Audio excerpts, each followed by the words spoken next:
Anyway, joining me on the live line, I'm happy to have him. He's a really good friend of mine. He's an activist. He's a scholar. He's a gentleman. And he just plain gets it. He is the co-director of the Alliance to Reclaim Our Schools. The one, the only, the powerful.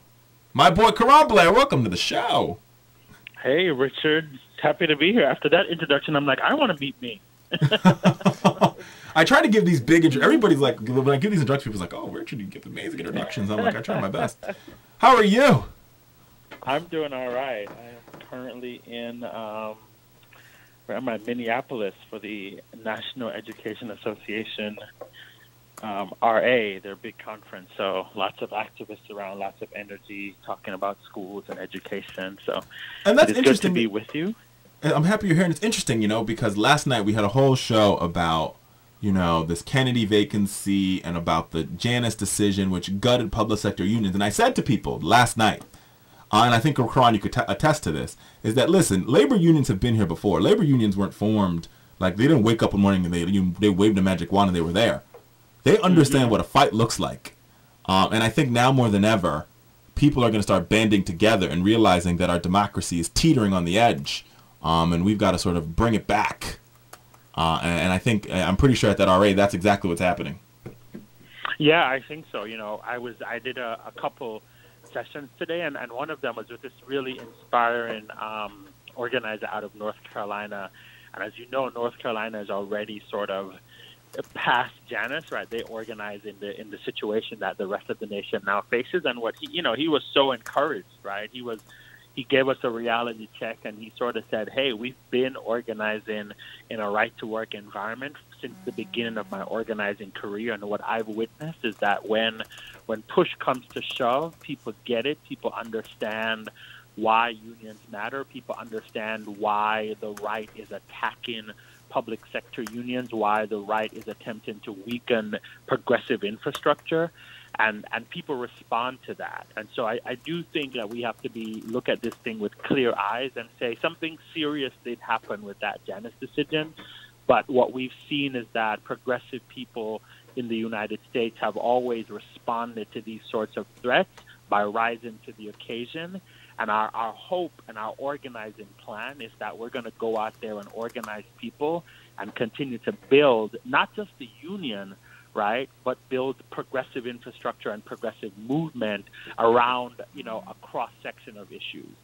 I think that's right, and I think it goes beyond that, Keron. You saw what just took place. 5 reporters doing their jobs in Annapolis today lost their lives because a lone gunman walked in, shot out the glass, and killed them. And I think all these things are interconnected. There's an interconnectedness of all of it, and I think it's causing people to wake up and say, wait a minute, something is wrong. Something is wrong. And we have got... Yeah, no, I think so. Absolutely. And I think we're starting... And I think Americans are starting to realize that we've... Like I said, the only drug that will save us from this is something called LOVE. And all of us coming together and putting aside our differences and, putting aside the 80% that we don't all agree on, like some of us, I'm this, I want my guns, I don't want my guns, or, I'm twisted on whether I like unions or not. But the 20% we agree on is all of our values. That if you work hard and you play by the rules, you have a shot at the American dream. That everybody should be given the right to life, liberty, and the pursuit of happiness. The dream that says that when you walk into the doctor's office, it should be you and your doctor, not the United States government. Right, and I think all the folks are seeing this like, wait a minute, these are the 20% things we agree on. And that's enough. That 20% is enough for people to go out and say, okay, now we've got to do the right thing in 100 and some odd days from now. And we've got to change the makeup of the Congress. The other thing, as I hear you say that, Richard, one of the things that, again, and we're politics people, so the numbers tell a big story, right? So the other thing that we should note is that even though, we are in, and people get all up in arms about this, but we are in a Trump moment, and we have to acknowledge that there is significance to the fact that Donald Trump is president and what that means. we should also acknowledge, and I said, we say this a lot, and it is in fact true. There are more people who agree with everything you have just said, Richard, than those who disagree. And so, like, while we're living under a certain kind of presidency, and people have talked about fascism and pseudo-fascism and all kinds of terms, but like the reality is that when you talk to the majority of people in this country, we are not talking to a small set of people. Our issues, public education, that our schools need to be well-resourced, that people should have access to quality health care, that people should have access to abortion when and if they need it, that people should be able to enter this country, right, with, without losing their kids at the border. Welcome. Like, most people actually agree with that.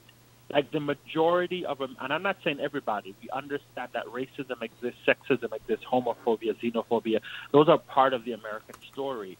But the other side, right, and certainly in 2018, the more dominant side of that is that more people actually agree with us that those things should be part of the American reality.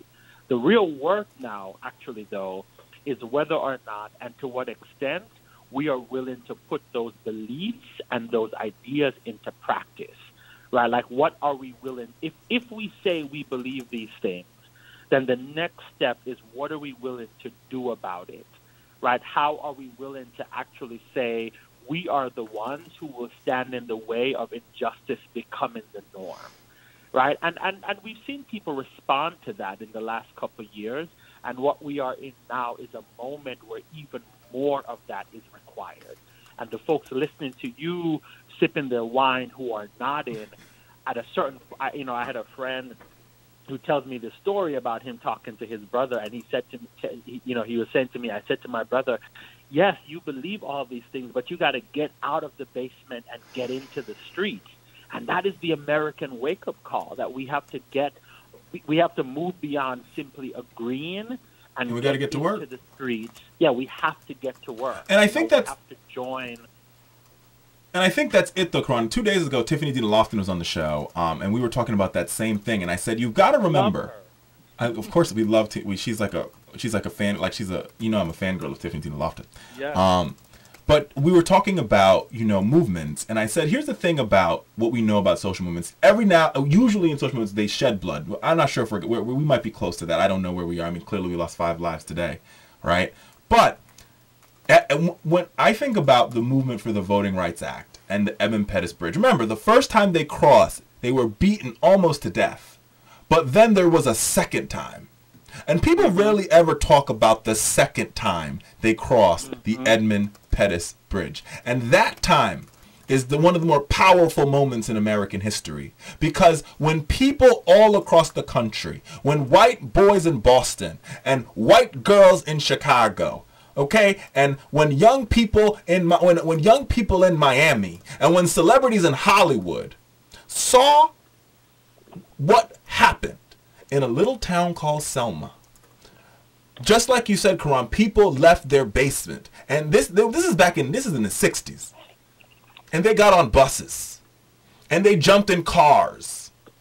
And they said, this walk from Selma to Montgomery will be completed. Because it is part of the American walk. It is part of protecting our democracy. And the second time they walked, it was a rainbow of people, a whole bunch of different people. You had gay folks, you had black folks, you had white folks, you had Hispanic folks, you had Muslim folks, you had Jewish folks, you had Christian folks, you had pastors, you had rabbis, you had imams. And they all walked together. And that is the moment that changed American history. And people forget to talk about that. Yeah, and I think that, and so I always say to people, and you know me well enough to know, I'm not an America apologist. Like, America is a dangerous place for a lot of people. But I echo the sentiments you just named, that when we think about American history, not even historically, contemporarily, right, we know that more people will say yes to the kinds of things that you and I believe than will say no. And so we have to have that second coming. We're at a moment where we must have the second crossing of the bridge, right, where people say, we can't allow this. And it is not enough to simply post or simply nod our head.